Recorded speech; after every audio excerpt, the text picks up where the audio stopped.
कोई ध्यावे निकारा को, कोई ध्यावे आकारा।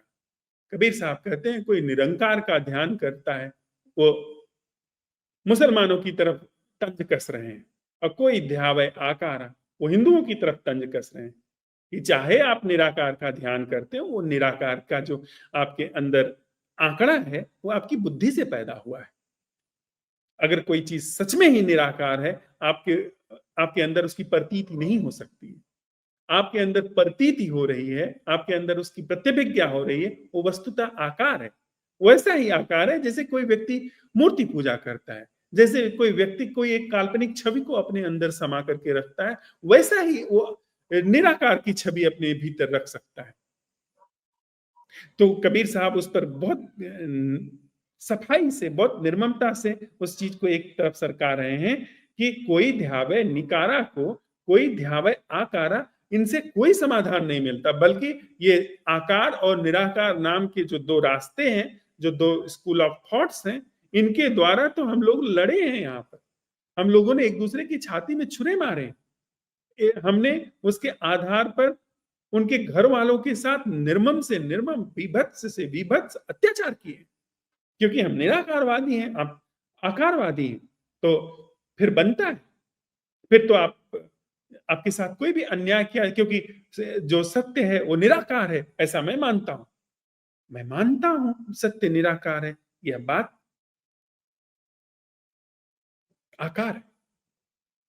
यह बात, हम आकार का मतलब हमारा बनाया हुआ, हमारा कल्पना किया हुआ, हमारा माना हुआ।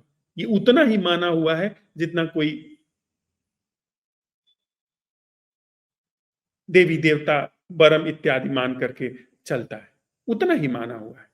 कबीर साहब कहते हैं कि ये दोनों नासमझी की बातें हैं। चाहे आप निराकार का ध्यान करिए, चाहे आप आकार का ध्यान करिए, वह सब आपके ही भीतर की इमेजेस हैं, थॉट्स हैं, वर्ड्स हैं, थिंकिंग प्रोसेसेस हैं। या विधि इन दोनों ते न्यारा, जाने जानन हार। जिसको जानना है, जिसको जानने की तड़प है, वह इस विधि से, इन दोनों से जो न्यारा है उसे जान सकता है। यानी उसे जाना जा सकता है जो आकार और निराकार के झांसों से भी न्यारा है। आकार भी झांसा है, निराकार भी झांसा है। कबीर साहब कहते हैं कि अगर कोई समझदार है तो वो शब्द को पहचान सकता है, शब्द के स्रोत को पहचान सकता है, शब्द की मेड़ पर से, शब्द के घाट पर से, वह जो शब्दातीत है, जहां से शब्द निकलते हैं, जिस पर शब्द भासते हैं, जिस पर शब्दों की माया प्रकट होती है, उसमें गति हो सकती है, या उसकी उसका उद्घाटन हो सकता है, उसकी प्रतीति वहां पर प्रकाशित हो सकती है। अगर कोई समझदार है, उसको इस विधि से, यह शब्दों को जांचने की जो विधि है, जो कबीर साहब कहते हैं कि बिना मात्रा और बिना कान का जो राग है, उसके जांचने में यह जो निर्गुण और सगुण से न्यारा है, उसकी प्रतिभिज्ञा वहां पर सिद्ध हो सकती है। कबीर साहब आगे कहते हैं, वह राग तो लखा न जाई, मात्रा लागे न कान। वह जो राग है, जो न कान से सुना जा सकता है, कान, कान को थोड़ा समझ लें, कान टकराहट है। कान, हमने आपने कभी एक शब्द सुना है, अनाहत नाद। हम आप जो सुनते हैं वो आहत स्वर है, आहत नाद है।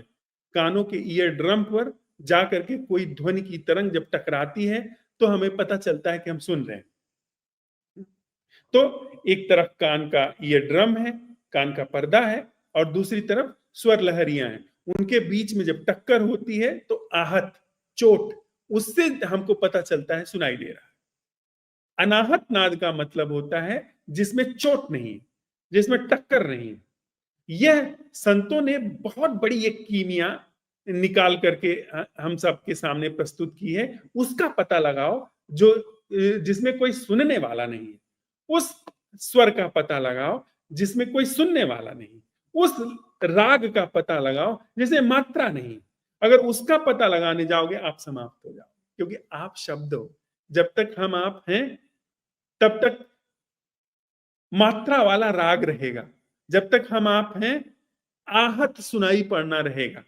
पर अगर एक्सप्लोरेशन हमारा इस बिंदु पर जा रहा है कि वह सुनना क्या है जो मात्रा से मुक्त है, यानी वह ताड़ी क्या है, वह लय क्या है जो मात्रा से मुक्त है, वह सुनना क्या है जो सुनने वाले से मुक्त है, वह सुनना क्या है जो आहत से मुक्त है, तो अनिवार्य रूप से आपको समाप्त होना पड़ेगा। ईगो की, मैं की सारी प्रोसेस इसमें भस्मीभूत हो जाएगी।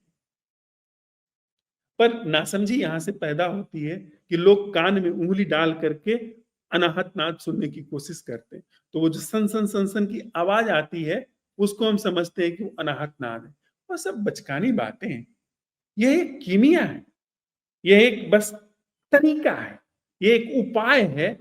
शब्दों के जो जंजाल हैं, शब्दों के जो ढंग हैं, मन का जो प्रसार पूरा हमारे जीवन में फैला हुआ है, हम जो मन के प्रसार के रूप में जीवन में आच्छादित हैं, उस पूरे बादल को चीरने के लिए, उस पूरे बादल को एक तरफ सरका करके, उस पूरी धुंध को एक जड़ मूल से समाप्त करके सत्य को भासित होने देने के लिए बस ये एक कीमिया है, एक उपाय है। ये असंभव प्रश्न जैसा है, ये असंभव प्रश्न का एक ढंग है। जब कबीर साहब कहते हैं कि वह राग जिसमें न मात्रा है, वह राग जिसमें कोई सुनने वाला नहीं है, ये असंभव प्रश्न है। इसमें इस असंभव प्रश्न की वेदी पर आपको भस्मीभूत होना पड़ेगा। जब आप नहीं है तो वहां पर जो है वह सत्य है। इसमें न किसी गुरु की जरूरत है, न इसमें किसी तरीके की थॉट प्रोसेस की जरूरत है, इसमें न किसी भी तरह की मान्यता की जरूरत है, न किसी तरह के विश्वास की जरूरत है, इसमें किसी भी चीज की जरूरत नहीं है। सिर्फ एक बात की जरूरत है, हमारे आपके अंदर सत्य के लिए प्यास होनी चाहिए। तो कबीर साहब का इतना इशारा पूरा इशारा कि वह क्या है, जो वह लय क्या है, अगर आप खारिज कर देते हैं तो कबीर साहब ने पहले ही यह बात कहा है सो कहा न जाई। फिर वो कहते हैं कहे न को पतियाना, अगर नहीं कहता हूं तो कौन मानता है, कोई नहीं माने। जो दिसे सो तो नहीं, बिन देखे प्रतीत न आवे। कबीर साहब ने पहले ही कहा है कि अगर आप ये सोचते हैं, अगर आप ये मान के बैठे हैं कि जो सत्य है वो कहने में आएगा, तो ये भ्रम है। अगर आप सोचते हैं कि जो सत्य है वो देखने में आ जाएगा, तो ये भ्रम है। आप पर अगर आपके अंदर प्यास है, सच में ही आप जांचना चाहते हैं, सच में ही अपने जीवन में उसका उद्घाटन चाहते हैं, और आप इसमें जाते हैं, अपने अंदर ये अन्वेषण स्थापित करते हैं कि ये जो शब्द हैं, क्या वास्तव में कोई ऐसी धुन है हमारे भीतर, कोई ऐसी लय है जो मात्रा से मुक्त है। सारे शब्द गए, सारे शब्द मात्रा के साथ में आते हैं, सारे शब्द, सारे अक्षर मात्रा के साथ जीवन का पोषण पाते हैं। वह शब्दातीत है जो कि मात्रा की और पोषण, दोहराव के पोषण से मुक्त, वो शब्दों के पार है। तो आप छलांग लगा जाए, फिर आपके अपने जीवन में ही यह गवाही आएगी कि हाँ ऐसा जीवन है। दूसरा कोई आपको सिद्ध नहीं कर सकता। दूसरे की बात अगर आप हम मान रहे हैं, चाहे वो कबीर ही क्यों ना हो, तो फिर हम अंधविश्वास में जा सकते हैं। और बहुत सारे ऐसे कबीरपंथी संप्रदाय बने हैं जो सिर्फ अंधविश्वास पर है। लेकिन आप अगर जांच रहे हैं तो फिर बात आपके जीवन में सिद्ध हो गई, तो आप स्वयं कबीर हैं। जैसे कबीर ने अपने जीवन में सिद्ध कर लिया, उस लय को, उस राग को, उस सुनने को जिसमें मात्रा नहीं है, जिसमें सुनने वाला नहीं है, इट इज ओवर। जीवन सदा सदा के लिए शोक से, सदा सदा के लिए भ्रमों से मुक्त हो जाए। पर इसके लिए जरा अन्वेषण चाहिए कि मैं जो दिखता है अगर उसी को प्रमाण मान लूं तो यह बात बहुत दूर तक जाती नहीं। जो सुनाई पड़ता है उसे प्रमाण मान लूं तो यह बात भी बहुत दूर तक जाती नहीं। कबीर साहब आगे कहते हैं, कहें कबीर सो पढ़े न परले, सुरत निरत जिन जाना। कबीर साहब कहते हैं कि यह जो बिना राग के, कबीर साहब कहते हैं यह जो बिना मात्रा का राग है, कबीर साहब कहते हैं, यह जो बिना कान के, बिना आहत के सुनाई पड़ना है, इसके बिना जीवन प्रलय में जाता ही जाता है। इसको पढ़ लेने पर फिर प्रलय नहीं होती। कहें कबीर, सो पढ़े न प्रलय। जिसने इस राग को पढ़ लिया, सुन लिया, बूझ में उतर गया, बस इशारा है, वो समझ में आने की बात है। कान में उंगली डाल करके सुनने की कोशिश कर रहे हैं तो फिर वो बचकानी बात हो गई।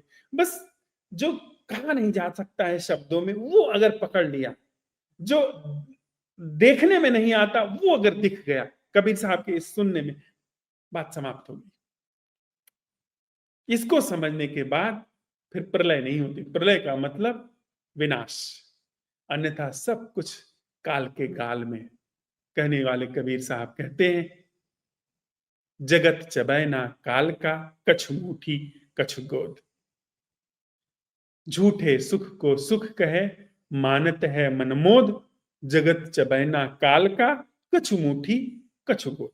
चबैना, गांव में ऐसे अंगोछे में रख लेते हैं कुछ स्नैक्स, भुना हुआ अनाज, और उसको ऐसे मुट्ठी में भर करके मुंह में डालते हैं। कुछ मुट्ठी में रहता है, कुछ मुंह में चबाते रहते हैं। तो कछु मुठी, कछु वो अंगोछे की गोद में और कछु मुंह में, बस उतना ही मामला है। कोई काल के गाल में चबने लगा है, किसी का बस नंबर आने वाला है, कुछ जरा अभी अंगोछे में। कछु मुठी कछु गोद, जगत चबैना काल का, कछु मुठी कछु गोद। अन्यथा सब कुछ समाप्त होने वाला है। सब कुछ जरा जगत तरैया भोर की, जैसे भोर में तारा निकलता है, थोड़ी ही देर बाद तारा गायब हो जाता है, समाप्त हो जाता है। ऐसे ही पूरा जीवन झांसे में समाप्त होता है, देखते देखते खत्म। इतना भी आपको कहने का मौका नहीं मिला, अरे खत्म हो रहा है। इतना मरते समय लोग बेहोश हो जाते हैं, उतनी भी समझ नहीं आती। लगभग लगभग मूर्छा में व्यक्ति की मृत्यु होती, अन्यथा सब कुछ झांसा है। कबीर साहब ने ठीक वहीं पर, जहां हम हैं, वहीं पर रास्ता कबीर साहब ने इस पद में दिखा दिया है। अंत में वो कहते हैं, सूरत निरत जिन जाना। सूरत का मतलब होता है ध्यान का लगना, शुरू होना, समझ का शुरू होना। निरत का मतलब समझ का घट जाना। सूरत और निरत में गैप नहीं है। यह बात बहुत महत्वपूर्ण है, इसको समझ लेना चाहिए। कबीर पंथी या इस तरह के जो नाम जप या शब्द के आधार पर जीवन में प्रयोग करते हैं, उनमें सूरत और निरत में गैप आता है। वे कहते हैं पहले सूरत लगेगी, फिर धीरे धीरे जाप करते करते एक दिन निरत आएगी। निरत का मतलब लीन हो जाना, समाप्त हो जाना, लय हो जाना, बूझ का उतर जाना। वह कहीं दूर रखते हैं, उसमें गैप रखते हैं, उसमें तय करने के लिए फिर समय आता है। वह बात भूल भरी है। सूरत निरत एक ही घटना के दो नाम हैं। एक ही घटना के दो तरफ से देखने को सूरत निरत कहते हैं। सूरत निरत पे यात्रा कबीर साहब नहीं कह रहे हैं कि सूरत से निरत की यात्रा होगी। सूरत निरत जिन जाना, जिसने सूरत और निरत को एक साथ जान लिया। जैसे आपने यह सुना कि वह राग क्या है जो मात्रा से मुक्त है, वह राग क्या है जो बिना कानों के सुना जाता है। इस प्रश्न के उठाने में ही यह प्रश्न सिद्ध है। अगर आप इसको सिद्ध करने की कोशिश करेंगे तो फिर आप कभी भी निरत को नहीं पहुंचेंगे। इस प्रश्न के उठाने में ही आपकी हमारी पूरी भूमिका सांगोपांग रूप से विसर्जित है और सत्य वहां पर उद्घाटित। कहत सुनत सुरत निरत जिन जाना, कहने में ही समझ उतर गई कि विचारातीत जो है उसका बोध वहां पर प्रकाशित हो गया। तो कबीर साहब कहते हैं कि उसका फिर प्रलय नहीं होता, फिर वो अमृत को गया। फिर वहां पर अमृत ही भाषित है। जिसका प्रलय हो सकता था वो सदा सदा के लिए समाप्त हो गया। जो झूठ था वो समाप्त हो गया। कहने की बात है, झूठ था उसका क्या आदि क्या अंत। अन्यथा सब कुछ प्रलय के गर्भ में, क्योंकि सब कुछ कहीं न कहीं एक भ्रम में है। सूरत निरत जिन जाना, जिन्होंने सूरत उसकी शुरुआत जानी, उसका उसके समझने की शुरुआत हुई है, समझने की शुरुआत में ही समझने का अंत है।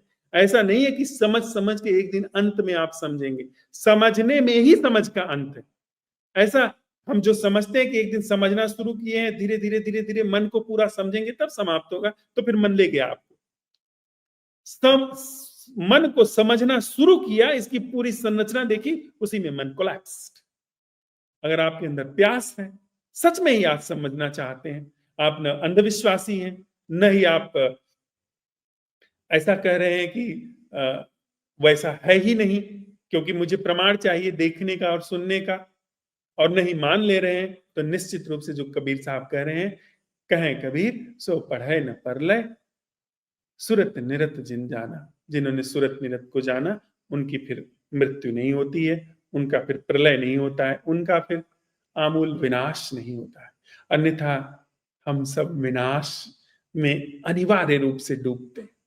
आपका सारा सोच विचार, आपकी सारी मान्यताएं, आपके सारी धन संपत्ति, बैंक बैलेंस, आपके सारे रिश्ते नाते, आपका सारा मान सम्मान, उपाधि, वो सब विनाश काले, वो सब विनाश के गर्भ में जाने ही वाले।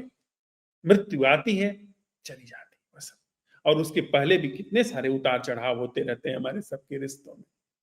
तो जो विवेकशील व्यक्ति है, जिसमें विवेक थोड़ा सा भी जगह है, जिसमें सत्य की थोड़ी सी भी प्रयास है, वो इसके पढ़ने में ही प्रलय से मुक्त हो जाता है। इसके पढ़ने में ही सूरत निरत का जानना है। इसके पढ़ने में ही वह राग जिसे देखा नहीं जा सकता, वह राग जो मात्रा से और सुनने वाले से मुक्त है, वह सिद्ध हो जाता है। यानी वह कोई कहीं राग है नहीं, वह तरकीब है बताने की।